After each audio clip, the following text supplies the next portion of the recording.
तो ये रहा गरम गरम आलू का पराठा और चाय। ये देखिए आप, मैं अपने हस्बैंड जी को देने जा रही हूँ।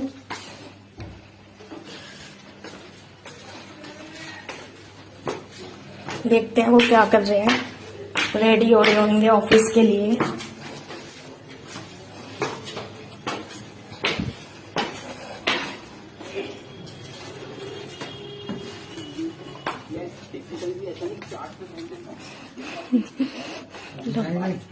ला रही हूँ।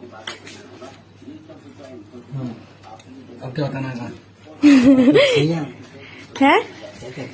ये मेरे हस्बैंड काम कर रहे हैं अभी मॉर्निंग में, और न्यूज चल रही है। नहीं काम कर रहे हैं ठीक है। बहुत अच्छे बने हैं? अच्छे बने? बढ़िया।